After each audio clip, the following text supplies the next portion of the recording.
नमस्कार साथियों, कैसे हैं आप लोग। मुझे आज विशेष तौर पर इस वीडियो द्वारा आप सबको बहुत बहुत धन्यवाद देना है।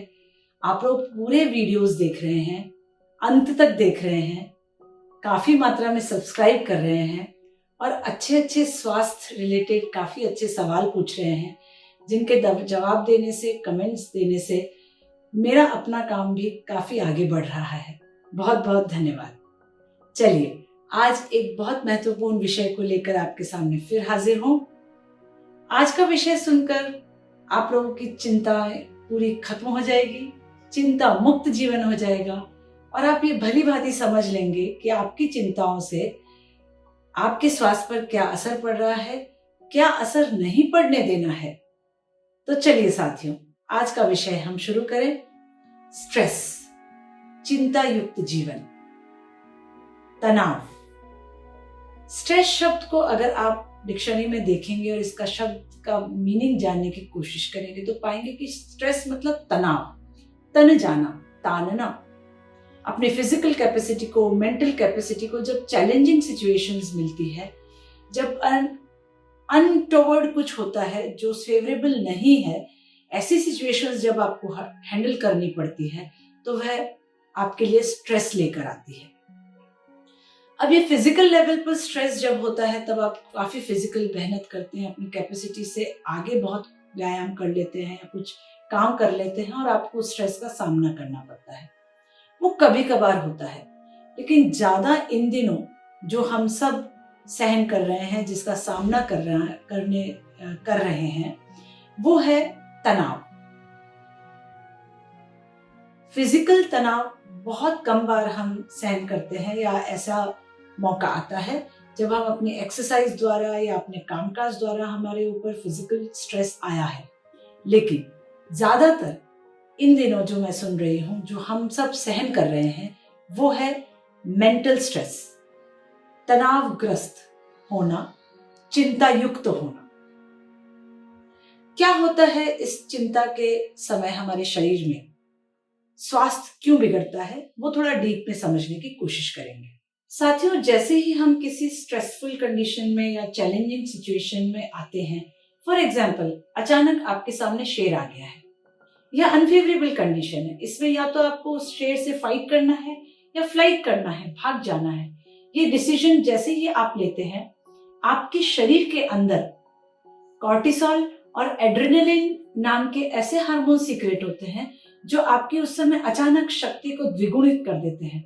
रक्त संचार बढ़ जाता है, आपके हार्ट फंक्शन को और तेज धड़कना होता है, काम करना होता है, बीपी बढ़ जाता है, शुगर का सिक्रेशन ज्यादा ब्लड में छोड़ दिया जाता है, आपका पीएच एसिडिक होता है, इम्यूनिटी सिस्टम उस समय के लिए बिल्कुल लो हो जाती है, डाइजेशन का काम रोक दिया जाता है। ऐसी सब घटनाएं जब घटित होती है तब कॉर्टिसोल और एड्रेनलिन नाम के हार्मोन्स ऊपर उठते हैं। वो कब ऊपर उठते हैं? जब आप स्ट्रेस्ड होते हैं या तनावग्रस्त होते हैं। अब यह सिचुएशन एक या दो बार कभी कभी हैंडल करने के लिए शरीर उपयुक्त है, उसके लिए वो तैयार है। लेकिन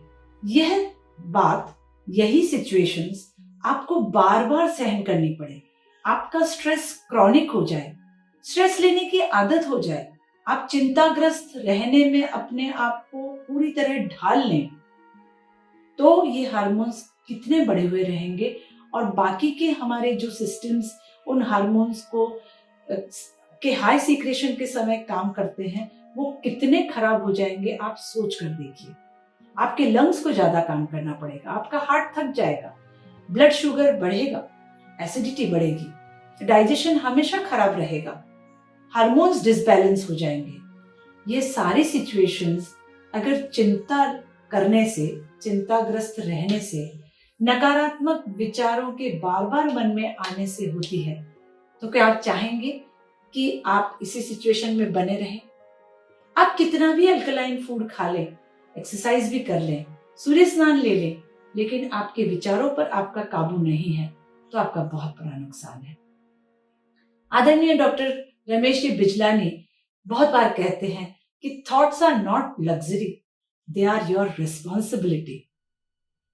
विचार आप कुछ भी कर लें, कभी भी कर लें, कैसे भी कर लें, इसकी इंडिपेंडेंस जरूर आपको है, लेकिन हर विचार आपके शरीर में फिजियोलॉजिकली क्या क्या चेंजेस ला रहा है वो अभी हमने देखा। अब आपको हर दम सजग होना पड़ेगा कि आप जो जो सोचते हैं उसका शरीर पर किस तरह उसका असर होता है, कैसे आपके सिस्टम्स पर उसका असर होता है। चलिए साथियों, अब सॉल्यूशन की बात करें। आपने समझ लिया है कि स्ट्रेस नहीं लेंगे, चिंताग्रस्त नहीं रहेंगे, नकारात्मक विचार निकाल देंगे, लेकिन कैसे? आप नोट कीजिए, जब भी आप चिंताग्रस्त होते हैं या स्ट्रेस्ड होते हैं तो आप या तो भूतकाल की किसी चीज को याद करके होते हैं या भविष्य की कोई प्लानिंग में या भविष्य की कोई चीज की कल्पना करके आप चिंताग्रस्त होते हैं। मतलब उस समय आपका मन और विचार या तो भूतकाल में है या भविष्य काल में है, पास्ट में है या फ्यूचर में है। जैसे ही आप प्रेजेंट में आते हैं आपकी चिंताएं तुरंत बाहर आ जाती है, निकल जाती है, चिंता मुक्त हो जाते हैं। Because present doesn't allow you to be stressed. और प्रेजेंट में रहने की अगर हमें आदत डालनी है तो सबसे अच्छा साधन है सांसों पर ध्यान देना। जी हाँ साथियों, जैसे ही आपको लगे कि आपका माइंड वेवर कर रहा है, चिंताग्रस्त होने की कगार पे है, आप तुरंत प्रेजेंट में आ जाइए। और इस प्रेजेंट में आने का अभ्यास आप आपकी सांसों पर ध्यान देकर कर सकते हैं। Concentrate on your breath, the way they are going, coming in, उनका स्पीड, उनकी गहराई, उनका रिदम देखिए और आप तुरंत आपको रिलैक्स महसूस करेंगे। साथियों, अगर चिंता करने से कोई सॉल्यूशन निकलता तो आज इस समय हमारे देश के प्रधानमंत्री और अनेक विश्व के सारे देशों के प्रधानमंत्री सिर्फ दिन भर चिंता ही करते और कोरोना का ये वायरस निकल जाता, इसका सॉल्यूशन निकल जाता। लेकिन क्या ऐसा है? चिंता करने से आज तक किसी को कोई सॉल्यूशन मिला ही नहीं है। सॉल्यूशन काम करने से मिलेगा, उसके प्रति सजग होने से मिलेगा, उसके प्रति कुछ स्टेप्स लेने से मिलेगा और उस दिशा में हम काम करें तो ज्यादा अच्छा होगा। हमारी संस्कृति में, खासकर भारतीय संस्कृति में, हमारे पूर्वजों ने, संतों ने, ग्रंथों ने बहुत सुंदर सुंदर रचनाओं में बार बार हमें कहा है कि अगर आपको आनंदित रहना है, स्वस्थ रहना है, उत्साहित रहना है तो आपका स्वीकार्य भाव बढ़ाइए, टेंडेंसी ऑफ एक्सेप्टेंस, आपका समर्पण भाव बढ़ाइए, टेंडेंसी ऑफ सरेंडरिंग। ये दो भाव जैसे जैसे आपके स्वभाव में बढ़ते जाएंगे, समय पर, निसर्ग पर, ईश्वर पर कुछ चीजें हमें छोड़नी होती है क्योंकि कुछ चीजों पर हमारा बस है ही नहीं।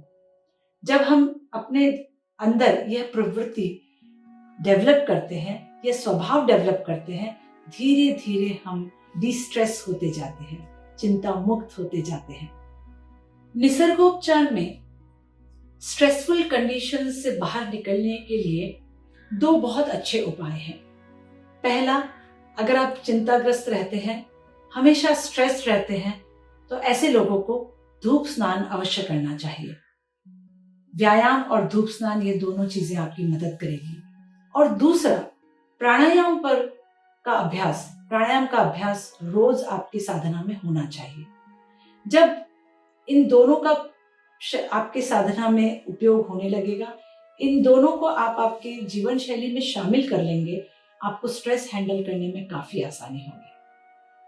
तो साथियों, जब मन ही देवता, मन ही ईश्वर, मन से बड़ा न कोई, तो इस मन को ही काबू में रखना क्यों न सीखें। मुझे आशा है आज के इस वीडियो के बाद आप अपने मन पर बहुत सुंदर काबू कर पाएंगे, अपने जीवन को आनंदित, उत्साहित रख पाएंगे। जैसे ही इस स्ट्रेस की और नकारात्मक विचारों की जगह आनंद और उत्साह ले लेगा, सकारात्मक विचार ले लेंगे, आपका स्वास्थ्य आपसे कोई नहीं छीन पाएगा।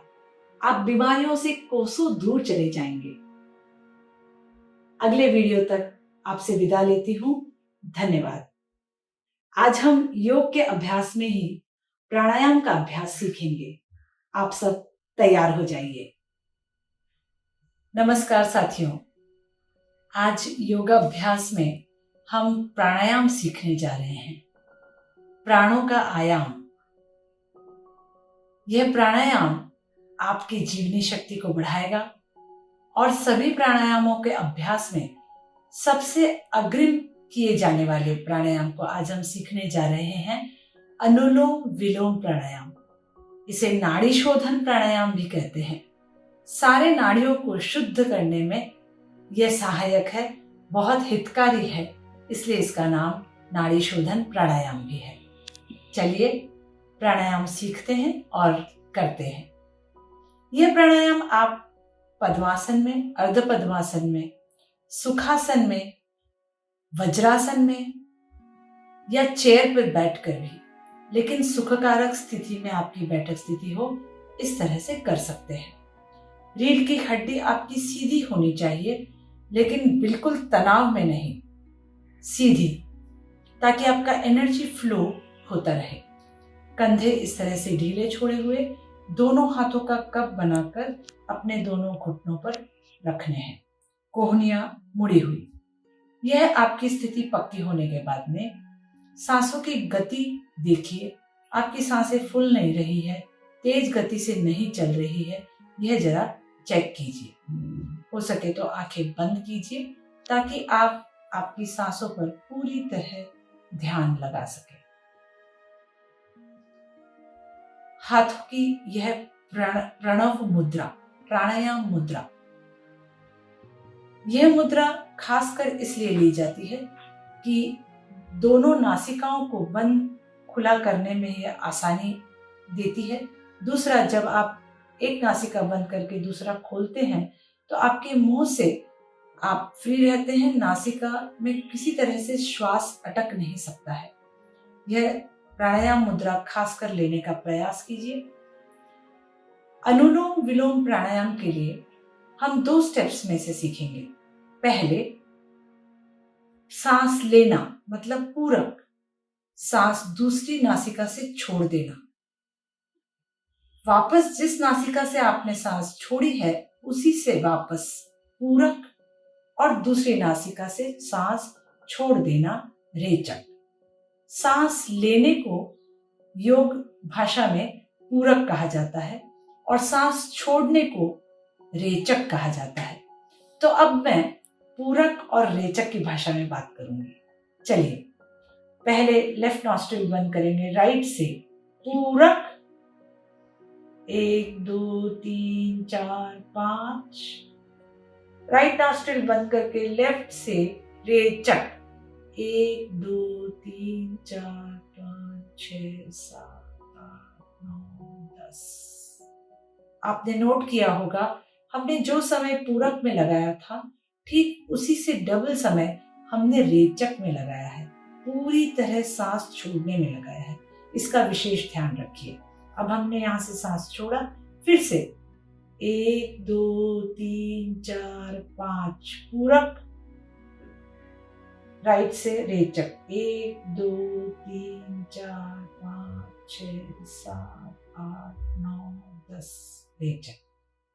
यहां से सांस लेना है, यहां से छोड़ना है, यहां से फिर से लेकर यहां से छोड़ देना है। यह एक आवर्तन हुआ अनुलोम विलोम का, नाड़ी शोधन प्राणायाम का। ऐसे अनेक आवर्तन आप कर सकते हैं। जब आप रेचक का समय बढ़ाते हैं तब आप महसूस करेंगे कि आपके जो विचारों की गति है वो कम हो गई है, शांत मन हो गया है और बहुत मन में, ब्रेन में आपको एक शिथिलता, शांतता महसूस होती है। अब इसी अनुलोम विलोम के दूसरे भाग में हम थोड़ा और सीखने जा रहे हैं। पूरक, कुंभक सांस रोकना है, रेचक, पूरक 5 काउंट, कुंभक 20 काउंट और रेचक 10 काउंट।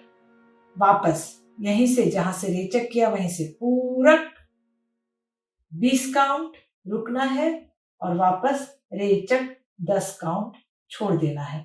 ये हुआ एक आवर्तन। चलिए करेंगे। पूरक 1 2 3 4 5। कुंभक 1 2 3 4 5 6 7 8 9 10 11 12 13 14 15 16 17 18 19 20। रेचक 1 2 3 4 5 6 7 8 9 10। 1 2 3 4 5 पूरक। कुंभक 1 2 3 4 5 6 7 8 9 10 11 12 13 14 15 16 17 18 19 20। रेचक 1 2 3 4 5 6 7 8 9 10। ऐसे 5 आवर्तन आप कर सकते हैं। शुरू में कुंभक अगर 20 काउंट तक नहीं कर पा रहे हैं, चिंता की कोई बात नहीं। आप जितना पूरक किया था 5 काउंट वहां से शुरू करें। पहले 5 काउंट करें, फिर 7, फिर 10, फिर 15 और फिर धीरे धीरे 20 तक पहुंचे। जब आप कुंभक सहित यह प्राणायाम करने लगेंगे, इस प्राणायाम करने का आनंद आप द्विगुणित कर देंगे। साधना की शुरुआत कीजिए, आनंद लीजिए, स्वस्थ रहिए और जीवन के हर पल को जीते रहिए। धन्यवाद।